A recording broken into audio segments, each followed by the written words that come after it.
வணக்கம், ஹாய், எல்லோரும் எப்படி இருக்கீங்க? வாங்க பேசலாம். யூடியூப் சேனல்லேருந்து மாலா செந்தில்குமார் பேசுகிறேங்க. அப்பாடி வீடியோ போட்டு ரொம்ப நாள் ஆகிடுச்சுங்க. இப்போ இடையில போட்டுருந்தெல்லாம் பழைய வீடியோஸ் தான். சரியாக நான் உங்களுக்கு அப்லோட் பண்ணாமே வச்சுருந்தேன். இந்த வெயில் லீவு டைமு, அதனால் நான் எதையுமே சரியாகவே வீடியோஸை பொறுத்தவரைக்கும் செய்யலை. சரி, ஓகே, இன்றைக்கி நம்ம பேச வந்துட்டோம். கொஞ்சம் நேரம் உட்காந்து பேசலாம். எனக்கு ரொம்ப தனியாக இருக்க மாதிரி ஒரு ஃபீல் ஆகிடுச்சு. இந்த கண்ணாடியில் கொஞ்சம் ப்ராப்ளம், இடிச்சிடுச்சு, கொஞ்சம் உடஞ்சிருச்சு. இதை கொஞ்சம் அப்படி டேமேஜ் அப்படி மேனேஜ் பண்ணி வச்சுருக்கேன்.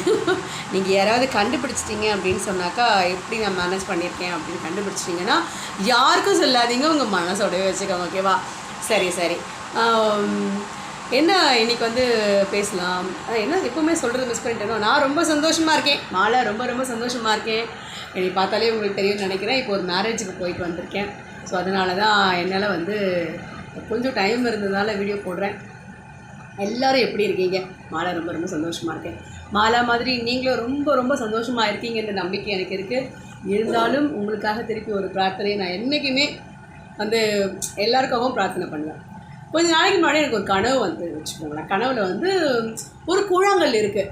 அந்த கூழாங்கல் கையில் வச்சுட்டு இருந்தாக்கா எல்லாருக்கும் கேட்டதெல்லாம் கிடைக்கும் அப்படின்னு ஒரு ஒரு விஷயம் நடக்குது. எல்லோரும் கேட்குறாங்க, எல்லோரும் ஏதாவது கேட்குறாங்க. அந்த கூழாங்கல் எனக்கு கொடுங்களேன், நானும் எனக்கு தேவையானதை கேட்டுக்கிறேன் அப்படின்னு நான் சொல்கிறேன். கனவுல தான் நடக்குதுன்னு வச்சுக்கோங்க. அப்போது நான் நினச்சேன், நான் எப்பயும் பணம் தான் ரொம்ப நேசிப்பேன். ஸோ ரொம்ப பணம் கேட்கும் போல இருக்குது அப்படின்னு நினச்சி அந்த கூழாங்கல் நான் வாங்கி வச்சுக்கிட்டு, முருகா எல்லோரும் நல்லா இருக்கணும், முருகா எல்லோரும் நல்லா இருக்கணும். அவ்வளோ நல்லவளா மாலா? எனக்கே தெரியல, மாலா அவ்வளோ நல்லவளா? அப்புறம் கொஞ்சம் கழிச்சு நானே எழுச்சிக்கேன். ஓஹோ, நம்ம எல்லோரும் நல்லா இருக்கணும்னு நினைக்கிறோம், ரொம்ப நல்ல மாலா. ஓகே, இது யாருக்கூட சொல்லலை, என்னோ இப்போ ஞாபகம் வந்துச்சு, நான் சொல்கிறேன். சரி, எல்லோரும் இன்றைக்கி சண்டே ரொம்ப என்ஜாய்மெண்ட்டான ஒரு நாள், லீவு. நம்ம வீட்டில் ஆளுங்களுக்கு இன்றைக்கி தான் வேலையே. சரி, எல்லோரும் இந்த லீவெல்லாம் ரொம்ப நல்லா என்ஜாய் பண்ணியிருப்பீங்கன்னு நினைக்கிறேன். இனி பிள்ளைகள் ஸ்கூலுக்கு போக வேண்டிய டைம். பிள்ளைகளை பற்றின ஒரு வீடியோவை நான் நிறைய வீடியோஸ் போடுறாங்க, பார்த்துருக்கேன். உங்கள்கிட்ட ஷேர் பண்ணணும் அப்படின்னு நினைக்கக்கூடிய ஒரு விஷயத்தை உங்களுக்கு ஷேர் பண்ணுறேன். ஒரு மேரேஜுக்கு போயிட்டு வந்தேன், பூவெல்லாம் வாடி போச்சு. சரி, குழந்தைகளை பற்றின ஒரு விஷயத்தை உங்களோட ஷேர் பண்ணிக்கணும்னு நான் ஆசைப்பட்றேன். ஸோ அதனால் இதை பற்றி உங்கள்கிட்ட பேசணும். இன்றைக்கி கொஞ்சம் டைம் கிடச்சிது எனக்கு பேசுகிறதுக்கு. அதனால இந்த வீடியோ நான் உங்களுக்கு ஷேர் பண்ணுறேன். இதில் ஏதாவது உங்களுக்கு இல்லைம்மா, நீங்கள் சொல்கிறது அது அளவுக்கு கொண்டு போக முடியாது அப்படின்னு நீங்கள் நினச்சிங்கன்னா அதுவும் எனக்கு கமெண்ட் செக்ஷனில் சொல்லுங்கள், நானும் தெரிஞ்சுக்கிறேன். ஏன்னா நான் பேசுகிறது எல்லாமே பார்த்திங்கன்னா ஒரு கடந்த காலத்தில் நான் பேசுகிற மாதிரி நினச்சிக்கிறாங்க. இப்போ அட் ப்ரெசென்ட்டில் இல்லாத மாதிரி நீங்கள் பெண்களுக்கு ரொம்ப அடிமைத்தனம் கொடுக்குறீங்க அப்படிங்கிற மாதிரி பேசுகிறாங்க. சரி, நான் சொல்கிறத சொல்லிடுறேன். இது பெண் குழந்தைகளுக்கான ஒரு விஷயமும் கிடையாது, இது எல்லா குழந்தைகளுக்கான மாதிரி தான். கொஞ்ச நாளைக்கு முன்னாடி பாரதி பாஸ்கர் அவங்க ஒரு வீடியோ போட்டிருந்தாங்க, நம்ம பார்த்தோம். அதில் ஒரு பெண் குழந்தை ட்ரெஸ்ஸு வித்தியாசமாக போட்டுக்கிட்டு வீட்டை விட்டு வெளியே கிளம்பி போகிறாங்க. அப்போ அப்பா என்ன சொல்கிறாரு, அப்பா சொல்கிறாராம் மனைவி கிட்ட, அம்மா மகளோட ட்ரெஸ்ஸை மாற்றிட்டு போக சொல்லு, நல்லா இல்லை அப்படின்னு சொல்லி அப்பா மனைவி கிட்ட சொல்கிறாரு, மகள்கிட்ட சொல்லி. இப்போ எப்பயுமே நம்ம வீடுகளில் அப்படி தான், எடுத்த உடனே சினிமாவில் கட்டுற மாதிரி டேரெக்டாக அப்பாக்கள் பேச மாட்டாங்க, அம்மாக்கள் கிட்டே சொல்லி வைப்பாங்க. இன்றைக்கும் அப்படி தான் இருக்குது.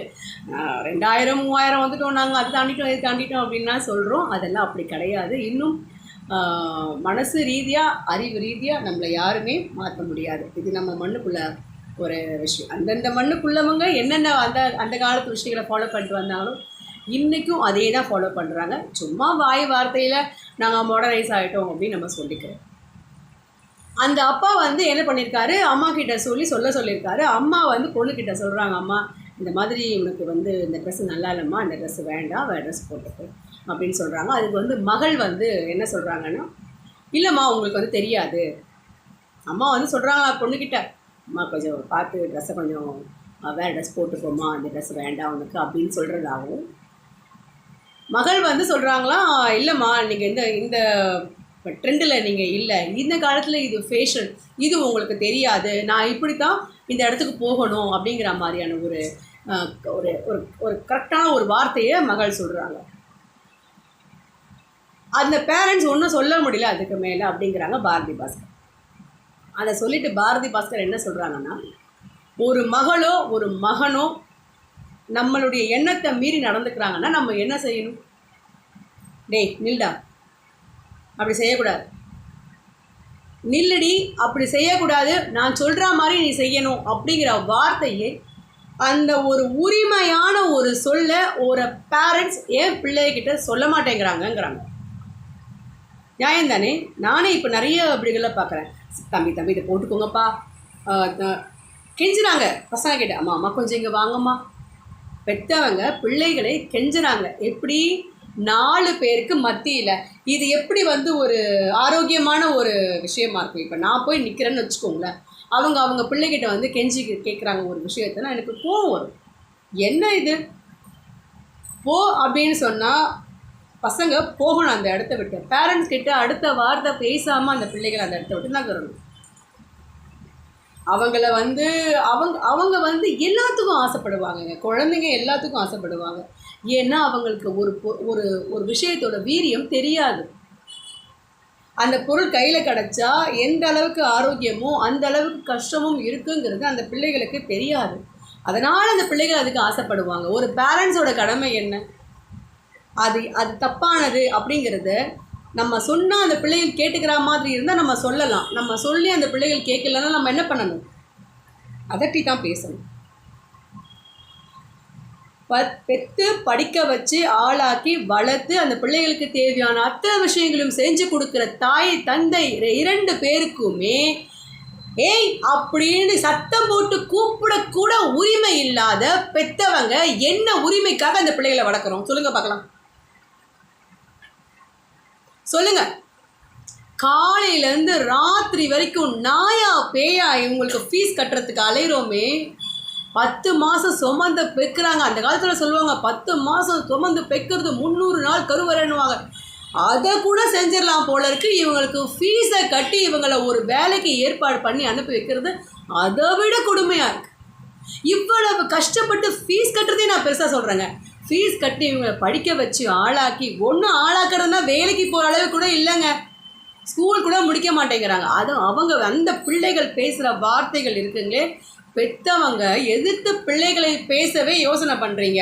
இந்த இந்த இந்த வீடியோ பிள்ளைகளுக்கு இல்லை, பேரண்ட்ஸ்க்காக தான் சொல்கிறேன். ஒரு கடினமான வார்த்தையை கூட உங்கள் பிள்ளைக்கு நீங்கள் சொல்லி நிறுத்த முடியாத நீங்கள் என்ன வகையான பேரண்ட்? அதாவது பிள்ளை ஒரு விஷயத்தை ஆசைப்படுறாங்க, அது ஆரோக்கியமான ஆசை அப்படின்னும் போது நீங்கள் அதை செஞ்சு தான் கொடுக்கணும். செஞ்சு கொடுக்க முடியலை அப்படிங்கும்போது அது உங்கள் தப்பு இல்லை, உங்கள் சூழ்நிலை. ஆனால் நீங்கள் நில்லு அப்படின்னா அந்த இடத்துல பிள்ளைகள் நிற்கணும். நிற்கிற அளவுக்கு நீங்கள் அவங்கள வளர்க்கணும். ஒருவேளை உங்கள் சொல் மீறி அவங்க போயிட்டாங்கன்னா அது அவங்க தலையெழுத்து. உங்கள் வளர்ப்பில் நான் குறை சொல்லலை. ஆனால் நீங்கள் ஏன் பிள்ளைகளை எதிர்த்து பேசவே பயப்படுறீங்க? எத்தனை பேரண்ட்ஸ் பிள்ளைகளை கேட்ட உடனே சரிம்மா, அப்படி இல்லைம்மா, போம்மா, ஏன் அப்படிலாம் சொல்கிறீங்க? எதனால் இந்த மாதிரி ஆச்சு? நீங்கள் இந்த மாதிரி எல்லாம் கெஞ்சிக்கிட்டு இருந்தால் மயிலே மயிலேனா இறகு போடாதுன்னு ஒரு பழமொழி நம்ம பெரியவங்க சொல்லியிருக்காங்க. ஏன் தெரியுங்களா? சில விஷயங்களை நம்ம அப்படி செஞ்சால் தான் நடக்கும். சில விஷயங்களை நம்ம ரொம்ப சாஃப்டாக சொல்லி நடத்திக்க முடியும். சில விஷயங்களை நம்ம அதிர்ந்து சொல்லித்தான் நடத்த முடியும். காலம் ரொம்ப மாறிப்போச்சு. இன்றைக்கி இருக்கிற காலகட்டத்தில் இந்த பிள்ளைகளை வளர்த்து ஒரு இடத்துக்கு கொண்டு போகிறதுக்குள்ள இவங்க நல்லா இருக்கிறாங்கன்ற வார்த்தையை கேட்குறதுக்குள்ள நம்ம படுற கஷ்டம் இருக்க பாருங்கள். கெட்ட பழக்க வழக்கங்கள் நிறைய மாறிப்போச்சு நம்ம ஊரில். எல்லாமே நல்லதை விட கெட்டது ரொம்ப ஈஸியாக கிடைக்கிது. அது பிள்ளைகளுக்கு தெரியாது. அதை தெரிஞ்சுக்கிட்டு நமக்கே சில விஷயங்கள் தெரிய மாட்டேங்குது. அப்போ நம்ம என்ன பண்ணணும்? கூடுமான வரைக்கும் பிள்ளைகளுக்கு நம்ம அவங்க கேட்டதெல்லாம் வாங்கி தர்றது, அவங்களுக்கு எல்லாமே அவங்களுக்கு பர்ஃபெக்டாக நடக்கிறது, பிள்ளைகள் எல்லாமே எல்லா விஷயங்களையும் என் பிள்ளைகளுக்கு கிடச்சிடணும்னு நினைக்கிறது மிகப்பெரிய தப்புங்க, மிகப்பெரிய தப்பு. சொசைட்டியில் 4 விஷயங்கள் கிடைக்கும், 8 விஷயங்கள் கிடைக்காமையே போகும். இப்போ ஒரு ஸ்டூடெண்ட் ஏதோ தலையை கட் பண்ணிக்கிட்டு வர ஹேர் ஸ்டைல் சரியில்லைன்னு சொன்னதுக்காக அந்த பிள்ளை போய் தற்கொலை பண்ணிக்கிட்டாங்க. தற்கொலை பண்ணிக்கிட்டு அந்த டீச்சரை பழி வாங்கிட்டாரா? இல்லை. பிள்ளைகளுடைய ஒவ்வொரு செயலுமே அந்த பேரண்ட்ஸை தான் பாதிக்கும். டீச்சருக்கு 100 பேரில் ஒரு குழந்தை. அதுவே அவங்களுக்கு பெரிய கஷ்டம். கேள்வி கேட்பாங்க, என்ன ஆச்சு ஏதாச்சுன்னு கேள்வி கேட்பாங்க அந்த டீச்சர்ஸ். பாரதி பாஸ்கர் மேடம் சொல்கிறாங்க, டீச்சர்ஸ் கையில் இருந்த அந்த ஸ்டிக்கை பிடுங்கி போலீஸ்காரங்க கிட்ட கொடுத்துட்டாங்க. இன்றைக்கி டீச்சர்ஸ் கிட்ட அடி வாங்கலைன்னா நாளைக்கு போலீஸ்காரங்கிட்ட தான் பிள்ளைகள் அடி வாங்குங்கிறாங்க. பிள்ளைகளுக்கு எல்லா விதமான சந்தோஷங்களையும் கொடுத்து வளர்க்கணும்னு பேரண்ட்ஸ் நினைக்கிறது தப்பில்லை, நியாயம்தான். ஆனால் அது பிள்ளைகளை எல்லா வகையிலுமே நல்லபடியாக கொண்டு போய் சேர்க்கணும்னு நினைக்காதீங்க. ஈஸியாகவே எல்லாமே கிடச்சிடணும்னு நினைக்கிறாங்க பிள்ளைகள். அந்த மாதிரி மாறி போச்சு. ஒரு சின்ன விஷயம் கிடைக்கலனா கூட அழறாங்க. அவங்களால அந்த அவமானத்தை பொறுத்துக்க முடியல. 4 பேர் மத்தியில் டெய்லி கூப்பிட்டு அவமானங்கிறாங்க. என்னங்க அவமானம்? அப்பெல்லாம் எவ்வளவு கஷ்டப்பட்டோம் பேரண்ட்ஸ் கிட்ட. ஆனால் இன்றைக்கும் அந்த பேரண்ட்ஸ் மேலே நமக்கு எவ்வளோ அன்பும் மரியாதையும் இருக்குது சொல்லுங்க. ஆனால் இன்றைக்கி ரொம்ப ஈஸியாக கொண்டு போய் முதியோர் இல்லத்தில் சேர்க்கிறது. இன்றைக்கி தான் என்னமோ நிறையா மனைவிமார்கள் குடும்பமாக மனைவிமார்கள் வந்துட்டதாகவும் மாமியார்கள் கொண்டு போய் ஆசிரமத்தில் விடுறதாகவும் பிள்ளைகள் கண்ணையை கட்டிக்கிட்டு இருக்காங்க. ஏன் நடக்குது? பிள்ளைகளுக்கு என்ன சொல்லி கொடுக்கணுங்கிறத பர்வீன் சுல்தானா, பாரதி பாஸ்கர் இந்த மாதிரி பெரிய படித்து அறிவு தெரிஞ்ச அவங்க சொல்கிறத நான் உங்களோட இப்போ ஷேர் பண்ணிக்கிறேன். பிள்ளைகளுக்கு கேட்ட உடனே எல்லாத்தையும் வாங்கி தராதீங்க. உங்கள்கிட்ட காசு இருந்தால் கூட எது அவங்களுக்கு தேவையோ அதை முதல்ல வாங்கி கொடுங்க. அதையும் தாண்டி ஏதாவது ஒரு பொருள், ஆசைக்கு ஒரு பொருள் 2 பொருள், அதை கூட அளவோடு செலவு பண்ண கற்றுக் கொடுங்க. ஏன்னா இப்போ இருக்கிற அந்த பணம், இந்த காலகட்டம் ரொம்ப ரொம்ப கொடுமையான ஒரு காலகட்டமாக இருக்குது. சம்பாதிக்கிறது ரொம்ப கஷ்டமாக இருக்குது. ஆனால் செலவு ரொம்ப ஈஸியாக போயிடும். ஒரு பொம்மை வாங்கி கொடுத்தா கூட ஆயிரக்கணக்கான விலையில் இருக்குது. அந்த குழந்தைக்கு அந்த ஆயிரக்கணக்கான ரூபாவோட வேல்யூ, அதை சம்பாதிக்கிறதுக்கு அப்பாக்கள் என்ன கஷ்டப்படுறாங்கங்கிறது அந்த அந்த பிள்ளைகளுக்கு தெரியாது. வெளியூர் ஊரில் வந்து அப்பாக்கள் செய்கிற தொழிலை அவங்களுக்கு தெரியாமல் வீடியோ எடுத்துகிட்டு வந்து ஸ்கூலில் வந்து போட்டு காட்டுறாங்க. குழந்தைகளை அழுது பார்க்குறாங்க. ஏன்னா தன் தகப்பனார் தனக்காக எவ்வளோ கஷ்டப்படுறாங்க அப்படிங்கிறத அந்த பிள்ளைகளால் பார்க்க முடியல. அப்படி ஒரு நம்ம பிள்ளைகள், நம்ம தகப்பனார் என் தாயாரும் என்ன கஷ்டப்படுறாங்கங்கிறது அந்த பிள்ளைகளுக்கு சொல்லிக் கொடுக்குற வயசு வரும்போது சொல்லிக் கொடுக்கலாம். அது வரைக்கும் கொஞ்சம் கட்டுப்பாடாக பிள்ளைகளை வளங்க. ஏன்னா சமுதாயம் அந்த அளவுக்கு ரொம்ப டேஞ்சராக இருக்குது. பிள்ளைகள் வெளியில் என்ன செய்கிறாங்கங்கிறத வீட்டில் அவங்க கேட்குற அளவுக்கு அவங்களுக்கு சுதந்திரம் கொடுங்க. என்ன நடக்குது எடுத்ததுமே அவங்களுக்கு கத்தாமல் அவங்களுக்கு சுதந்திரம் கொடுங்க. அவங்கள உங்கள் கண்ட்ரோலில் கொஞ்சம் வச்சுக்கோங்க. இவங்க பெரியவங்க சொன்னதை நான் உங்களுக்கு சொல்கிறேன். கேட்டதை கேட்ட உடனே வாங்கி கொடுத்துடாதீங்க. படிப்பும் பணமும் மட்டுமே அவங்களுக்கு முக்கியங்கிறத சொல்லி கொடுக்காதீங்க. அன்பு, மக்களோட இருக்கிறது, அம்மா அப்பா சொந்த பந்தங்கள் இதெல்லாம் முக்கியம் அப்படிங்கிறத பிள்ளைங்களுக்கு சொல்லி கொடுங்க. வெறும் பணம் சம்பாதிக்கிறதுக்காக மட்டுமே படிப்பு அப்படிங்கிறத பிள்ளைங்களுக்கு சொல்லி கொடுக்காதீங்க. ஏன்னா நாளைக்கு அந்த பணம் சம்பாதிக்கிறதுக்காகவே நம்மளை இங்கே விட்டுட்டு அவங்க வெளியூர் போயிடுவாங்க. உலகத்துக்கு எந்த ஊரில் போய் இந்த நம்ம பிள்ளைகள் சம்பாதிச்சு எவ்வளோ பெரியவங்களானாலும் அவங்க காலையில் எந்திரிச்சு அம்மாவை குட் மார்னிங் எப்படிமா இருக்கீங்க, நான் போயிட்டு வரேம்மா வேலைக்கு, வீட்டுக்கு வந்ததும் சாப்பிட்டியாமான்னு கேட்கக்கூடிய அந்த சொல் இருக்குது பாருங்களேன். அது கிடைக்கிறதுக்கு நமக்கு எவ்வளவு லட்சம் கோடி கொடுத்தாலும் கிடைக்காதுங்க, கிடைக்காது. எங்கே போனாலும் எவ்வளோ சம்பாதிச்சாலும் நமக்கு தேவையானது 3 வேளை சாப்பாடு. முதல்ல பிள்ளைகள் கிட்ட நிறைய பணம் சம்பாதிக்கணும் அப்படி சொல்லி கொடுக்குறத முதல்ல நிறுத்துங்க. என்னுடைய தனிப்பட்ட கருத்து இதை நான் சொல்கிறேன். இதை அவங்க 2 பேர் சொல்லலை, நான் சொல்கிறேன். நமக்கு என்ன தேவையோ அந்த அளவுக்கு காசு சம்பாதிக்கணும். காசு இல்லாமல் வாழணும்னு சொல்கிற அளவுக்கு கண்ணை கட்டிக்கிட்டோன்னே மாலா இல்லை. உலகத்தை பார்க்க தான் செய்யணும். ஆனால் காசு மட்டும்தான் உலகம், காசு சம்பாதிக்கணும், அதுக்கு தான் நீ படிக்கிற அப்படிங்கிறத சொல்லி கொடுக்காம உலக அனுபவத்தை படிக்கிறோம் அப்படிங்கிறத பிள்ளைகளுக்கு சொல்லிக் கொடுங்க. காசு காசு காசு காசு. இந்த காலத்தில் காசு சம்பாதிச்ச யாருமே சந்தோஷமாக இல்லைங்க. நிறைய விஷயங்களை எழுதிட்டாங்க. நான் வந்து ஒருத்தவங்கிட்ட கேட்டேன், இந்த மாதிரி நான் ரொம்ப வீட்டில் சும்மா தாம்மா இருக்கேன், நான் வேலைக்கு போகலான்னு ஆசைப்பட்றேன், ஏதாவது வேலை ஏற்பாடு பண்ணிக்கோங்க அப்படின்னு சொல்லும்போது அவங்க வேலைக்கு போகிறவங்க அவங்க என்கிட்ட என்ன சொல்கிறாங்க தெரியுங்களா, ஏங்கா நீங்கள் இப்படி போறீங்கன்னு ஆசைப்பட்றீங்க, எவ்வளோ ஜாலியாக நீங்கள் வீட்டில் இருக்கலாம். யாராவது குழந்தை கையை பிடிச்சி கோயிலுக்கு கூட்டிகிட்டு போனால், ஸ்கூலுக்கு கூட்டிகிட்டு போனால் பார்க்க எனக்கு ஆசையாக இருக்குக்கா.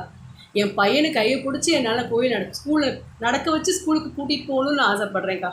கையை பிடிச்சி தன் மகனை ஸ்கூல் வரைக்கும் நடக்க வச்சு கூட்டிகிட்டு போகணுன்னு ஒரு தாய் ஆசைப்படுறாங்க. அதை அவங்களால நிறைவேற்ற முடியல. அவங்க 60,000 சம்பாதிக்கிறாங்க. ஏதாவது ஒன்று தான் கிடைக்கும் இல்லையா வாழ்க்கையில்? சரி, நம்ம ஒரு அம்மாவும் ஒரு அப்பாவும் அடைய வேண்டிய சந்தோஷங்கள்னு நிறைய விஷயங்கள் இருக்குங்க. அது பணத்தாலேயோ பெரிய பெரிய வீடு வாசலாலேயோ அது கிடச்சிடாது. வெளிநாடுகளில் இந்த மாதிரி பிறந்த குழந்தைய உடனே அம்மா அப்பா கிட்ட விட்டுட்டோ இல்லை கிரியேஷனில் விட்டுட்டோ வேலைக்கு போகிற தாய்மார்களுக்கு வேறு மாதிரியான மனநோய் வருதுங்களா, அதுக்கு ஒரு கவுன்சிலிங், அதுக்கு ஒரு மாத்திரை மருந்து, அதுக்கு ஒரு ட்ரீட்மெண்ட்டு இருக்குங்க. புரியுதுங்களா? அப்போது இங்கே சம்பாதிக்கிறத என்ன பண்ணுறோம், அங்கே கொண்டு போய் கொடுப்போம். ஒவ்வொரு மனிதனும் எல்லாத்துக்கும் ஆசைப்படுறாங்க, படிக்கணும், நிறைய படிக்கணும். இப்போ எனக்கு கேட்டிங்கன்னா எனக்கு ரொம்ப படித்தவங்களை பார்த்தா ரொம்ப பொறாமை. படிச்சிருக்கணும், எனக்கு கூட ஆசை, படிச்சிருக்கணும், நான் நல்ல என்னை எல்லாரும் நல்லவன்னு சொல்லணும், எல்லாத்துக்குமே நான் இந்த தகுதியானவளாக இருக்கணும், இந்த உலகத்துலேயே நான் தான் வந்து டேலண்டடாக இருக்கணும், நான் தான் எல்லாத்துலேயுமே பெஸ்ட்டாக இருக்கணும்னு எனக்கு கூட ஆசை இருக்குது. அப்படி நடக்குங்களா? எல்லாருக்கும் ஒரு தடவை தான் இருக்கும் இல்லையா? ஸோ நமக்கு கிடைக்க வேண்டியது என்ன? அடிப்படையில் ஒரு மனிதனுக்கு கிடைக்க வேண்டியது 3 விஷயம்னு நமக்கு வந்து சொல்லி கொடுத்துருக்காங்க. சாப்பாடு, துணிமணி, இருக்க இடம். இதை தாண்டி ஒன்று வேணும், அதுதான் அன்பு. நமக்கான ஜீவன் நமக்கு ஒன்று இருக்கணும், அது யாராக இருந்தாலும் சரி. இன்ஸ்டாகிராமில் நான் வீடியோ போட்டிருக்கேங்க. எனக்கு வந்து சவுதி அரேபியாவிலேருந்து ஒருத்தர் வந்து இன்ஸ்டாகிராமில் கால் பண்ணுறாரு. இப்போ நான் அட்டன் பண்ணுறதில்ல, முன்னாடி எனக்கு தெரியாமல் நான் அட்டன் பண்ணிட்டேங்க. அவர் என்கிட்ட பேச ஆசைப்படுறாரு. ஏன்னா அவர் ஆளுங்கள்லாம் எங்கே இருக்காங்க, அவர் அங்கே போய் உட்காந்துருக்காரு. எதுக்கு? நான் இவங்களை பார்த்து கோவப்படலை, இவங்களுடைய நிலைமையை நினச்சி நான் வருத்தப்படுறேன். எங்கே சுற்றினாலும் மனுஷன் இன்னொரு மனுஷனோட பேசத்தான் ஆசைப்படுறாங்க. எதில் பேசுகிறேன், இன்ஸ்டாவில் பேசுகிறேன், எதில் பேசுகிறேன், சேட் பண்ணுறேன், ஃபேஸ்புக்கில் சேட் பண்ணுறேன், வாட்ஸ்அப்பில் சேட் பண்ணுறேன். ஏன்? மனிதர்களோட மனிதர்கள் பேசணும். இதுக்கு நிறைய காசு பணம் தேவையில்லை, மனுஷங்க தான் முக்கியம். பிள்ளைகளுக்கு எல்லாத்தையும் முதல்ல வாங்கி கொடுக்கறத நிறுத்துங்க. எது தேவையோ அதை மட்டும் பிள்ளைகள் வாங்கிக்கிறதுக்கான அந்த அறிவை பிள்ளைகளுக்கு சொல்லி கொடுங்க.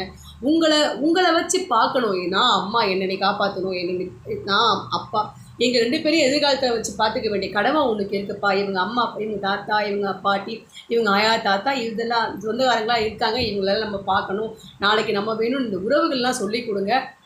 இந்த உறவுகள் ரொம்ப முக்கியம்.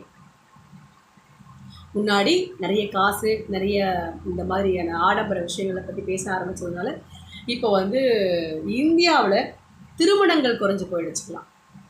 திருமணங்கள் குறைஞ்சி போயிடுச்சு. பெண் குழந்தைகளும் ஆண் குழந்தைகளும் கல்யாணம் பண்ணிக்கிறதே வேண்டாம் அப்படிங்கிற ஒரு முடிவுக்கு வராங்களாம். கல்யாணம் பண்ணிக்கிறது வேண்டாம் அப்படின்னா அப்போ நீங்கள் கல்யாணம் பண்ணிக்கக்கூடாது, ஒன்றுமே பண்ணக்கூடாது, அதாவது லிவிங் டுகெதரில் இருந்துக்கிறாங்க. எப்படி லிவிங் டுகெதர் இருந்துக்க? லிவிங் டுகெதர் அப்படிங்கிறதுல என்ன ஒரு பெரிய விஷயம் அப்படின்னா, பொறுப்புகள் கிடையாதுங்க.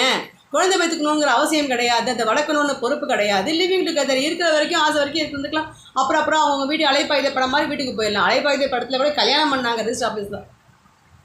இவங்களுக்கு வந்து இங்கே கல்யாணம் கிடையாது. லிவிங் டுகெதர் அப்படிங்கிற வாழ்க்கைக்கும் கல்யாணம் அப்படிங்கிற வாழ்க்கைக்கும் ரெண்டுத்துக்கும் ஒரே ஒரு வித்தியாசம்னா பொறுப்பு கிடையாது. பொறுப்பை ஏற்றுக்க தயாராக இல்லை இங்கே இருக்கிறவங்க. பிள்ளைகள் பிறக்கிறது ரொம்ப குறைஞ்சிட்டு வருதுங்களாம், முக்கியமாக தமிழ்நாட்டில். குழந்தை பிறப்பு இப்போ இருக்கிறவங்க இதே மாதிரி நம்ம தமிழ்நாட்டில் இருந்த இளைஞர்கள் இன்னும் 50 வருஷம் 2050 பார்த்தீங்கன்னா 17% வந்து முதியோர்கள் இருப்பாங்க அப்படிங்கிறாங்க. இன்னைக்கு உலக அளவிலேயே அதிகமான யங்ஸ்டர்ஸ் இருக்கிற நாடு எதுனா இந்தியா. இந்தியாவை பொறுத்த வரைக்கும் எல்லாருமே அந்த காலகட்டத்தில் பார்த்தீங்கன்னா கல்யாணம் பண்ணிடுவாங்க சீக்கிரமே. 10 குழந்தை 8 குழந்தை பெற்று வச்சாங்க. நம்ம அன்றைக்கி என்ன சொன்னோம், அப்பா 10 குழந்தை 8 குழந்தை என்ன, இது ரொம்ப கேவலமாக பேசினாங்க. ஆனால் இன்றைக்கி குழந்தை பிறப்பு ரொம்ப ரொம்ப குறைஞ்சிக்கிட்டு வருது. நிறைய நாடுகளில் குழந்தை பிறக்கிறது இல்லாமல் நாடுகள் வந்து கிராமங்கள் அழிஞ்சிட்டு வருதுன்னு சொல்கிறாங்க. உலகத்தில் வந்து ஒரு விஷயம், இன்றைக்கி நம்ம ஒரு நாடு இருக்குது அப்படின்னு சொன்னால் அதில் முதல்ல மக்கள் இருந்தால் தான் அதை ஆள்றதுக்கு மன்னன் தேவை.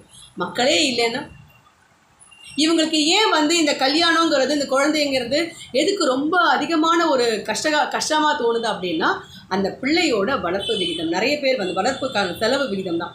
இப்போ நிறைய பேர் ஒரு குழந்தை போதும், என்னால் ஸ்கூல் ஃபீஸ் கட்ட முடியாது, என்னால் வந்து பிள்ளைய வந்து பார்த்து வளர்க்க முடியல. ஏன்னா கல்யாணம் பண்ணிக்கிறதே 28 கல்யாணம் பண்ணிக்கிறாங்க. சின்ன வயசில் நீங்கள் வந்து 18 வயசுலையோ 19 வயசுலையோ 20 வயசுல நீங்கள் கல்யாணம் பண்ணிங்கன்னு சொன்னாக்கா அந்த குழந்தைங்களோட சேர்ந்து வளர்க்கும் போது உங்கள் உடல் ஆரோக்கியமாக இருக்கும்.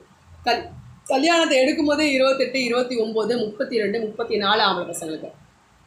அப்போது அந்த குழந்தை 10 வயசு ஆகும்போது நீங்கள் பாதி கழிவு ஏடுறீங்க. அந்த குழந்தையோட எப்படி ஓட முடியும் உங்களால்? முடியறதில்ல. அதனால் என்ன ஆயிடுச்சு, குழந்தைய வளர்க்க முடியலை. எனக்கு ஒன்று போதும். இது வந்து ரொம்ப சாதாரணமாக கேட்கும்போது ரொம்ப சாதாரணமான ஒரு விஷயமாக தான் இருக்குது. ரொம்ப டீப்பாக நீங்கள் திங்க் பண்ணிங்கன்னா, நான் என்னுடைய பழைய வீடியோலாம் சொல்லியிருக்கேன், எல்லாருமே வந்து உங்களுடைய பரம்பரையில் உங்களுடைய பாட்டனார் செய்த தொழில்கள் என்னவோ அதெல்லாம் செய்யுங்க அப்படி அதை பாருங்கள். ஏன்னா அந்த தொழிலோடைய அந்த அறிவுங்கிறது வந்து உங்களுடைய பிளட்டில் இருக்கும். சொல்லுவான், புரியுதுங்களா? இது வந்து தொழில் செய்யணும், அந்த தொழில் நம்ம செய்யணும், அதுக்கேற்ற செலவுகள் நம்ம முடிச்சுக்கணும். ஒரு மிடில் கிளாஸ் லைஃப்பை நிம்மதியாக நம்ம வந்து கடன் பிரச்சனை இல்லாமல் நிம்மதியாக சாதாரணமாக நம்ம வாழணும், நம்ம பிள்ளைகளும் அப்படி வாழணும் அப்படின்ற மட்டும் எண்ணம் மட்டும் வச்சுக்கணும். ஏன் நான் இதை இப்போ சொல்கிறேன் அப்படின்னா, இப்போது நிறைய ஆடம்பர விஷயங்கள் வளர்ந்து போச்சு. இப்போ இந்த மீடியா மூலமாக ரொம்ப ரொம்ப ஈஸியாக ஒருத்தவங்க வீட்டில் வந்து ஒரு 2 லட்சத்துக்கு ஃப்ரிட்ஜ் வச்சுருந்தா நம்மளால் பார்க்க முடியுது. 2 லட்சத்துக்கு ஃப்ரிட்ஜ் வச்சுக்காப்பா, நம்மளும் அந்த மாதிரி வாங்கணும்னு ஆசைப்படுறது சகஜம்தான். ஆனால் அந்த 2 லட்சங்கிறது மிடில் கிளாஸ் ஃபேமிலிக்கு எத்தனை நாளுக்கு யூஸ் ஆகும் சொல்லுங்கள் பார்க்கலாம். ஸோ அதிகமான பணம் அப்படிங்கிறது ஆடம்பரம் 10 ரூபாயில் கிடைக்கக்கூடிய பொருள் 10 லட்சத்துலேயும் கிடைக்கிது. நம்மளுடைய வருமானம் இவ்வளவு தான். நம்ம மனசு சந்தோஷமாக வாழறதுக்கு தேவையானது என்னமோ அது வரைக்கும் செய்யுங்க. அதுதான் பிள்ளைகள் நம்மளை பார்க்கும்போது பணம் கஷ்டத்தோடு பேரண்ட்ஸ் வந்து வளர்க்கும் போது அது பிள்ளைகளுக்கு வந்து பணம்னா இவ்வளோ கஷ்டம் போல இருக்குது, அப்போ நம்ம நிறைய பணம் சம்பாதிக்கணும் அப்படின்னு பிள்ளைகள் வந்து அந்த எண்ணத்துக்கு வராங்க. பிள்ளைகள் அந்த எண்ணத்துக்கு வரும்போது அவங்க நிறைய பணம் சம்பாதிக்கிறதுக்காக வெளிநாடுகள் போகிறாங்க இல்லையா. நமக்கு பிடிக்காத நமக்கு தேவையில்லாத தொழில்களை அவங்க செய்ய வேண்டியது இருக்குது. வெளியில் வந்து நிறைய வந்து சொல்லி கொடுக்கறதுக்கு கெட்ட விஷயங்கள் சொல்லி கொடுக்கறதுக்கு நிறைய பேர் கிளம்பி வந்துட்டாங்க. ஸோ நீங்கள் வந்து சொசைட்டியையோ மற்றவங்களையோ நம்ம குறை சொல்கிறத விட்டுட்டு நம்ம பிள்ளைகளை நம்ம வந்து ரொம்ப நமக்கு வேறு வழியே இல்லை. நம்ம பிள்ளைகளை ஆரோக்கியமாக வளர்க்கணுன்னா நம்ம அவங்க மேலே அப்படியே கண்ணும் கருத்துமாக தான் பார்க்க வேண்டி இருக்குது, வேறு வழிகள் இல்லை. அதுக்காக இதை நீங்கள் வந்து குறை சொல்கிறதா நீங்கள் நினச்சிக்காதீங்க. ஒரு ஃப்ரெண்டாக நான் தெரிஞ்சுக்கிட்ட ஒரு விஷயத்த, நான் நினைக்கிற ஒரு விஷயத்த உங்களோட நான் ஷேர் பண்ணுறேன். இது வந்து இந்த மக்கள் தொகை இப்போ குறைஞ்சிக்கிட்டு வர்றதை வந்து ரொம்ப ஏளனமாக முன்னாடியெல்லாம் 10 குழந்தையா அதெல்லாம் ஒரு மாதிரியே பேசுவாங்க. அதெல்லாம் அவங்க எனக்கு சொல்லக்கூட எனக்கு தோண மாட்டேங்க. அந்த மாதிரிலாம் கிண்டல் பண்ணுவாங்க. இன்றைக்கி பிறப்பு விகிதம் இந்தியாவில் குறைஞ்சிக்கிட்டே வருது. இவ்வளோ வந்து அன்ஹெல்த்தி ஃபுட்ஸ் வர்றது சாப்பிட்றது இது எல்லாமே நமக்கான பெரிய பெரிய பெரிய பெரிய பெரிய ஆபத்தான ஒரு விஷயம். யங்ஸ்டர்ஸ் ரொம்ப முக்கியம். இந்த நாட்டை காப்பாற்றுறதுக்கு இளைஞர்கள் படை ரொம்ப ரொம்ப முக்கியம். ஒரு பொருள் தயாரிக்கப்படுதுன்னா அதுக்கான நுகர்வோர்கள் கன்சியூமர்ஸ் ரொம்ப முக்கியம். அது இங்கே நம்ம நாட்டில் இருக்குது, ரொம்ப முக்கியமான ஒரு விஷயம். இங்கே நிறைய வந்து நம்மளை வந்து பேன் பண்ணுறதுக்கான நிறைய விஷயங்கள் வந்துட்டுருக்கு. இருந்தாலும் அதெல்லாம் நம்ம வந்து ஒரு நாள் தாங்கிட்டு வரோன்னா பேசிக்கலி வி ஆர் ஸ்ட்ராங் அப்படிங்கிறது தான் இந்தியர்களை பொறுத்த வரைக்கும்.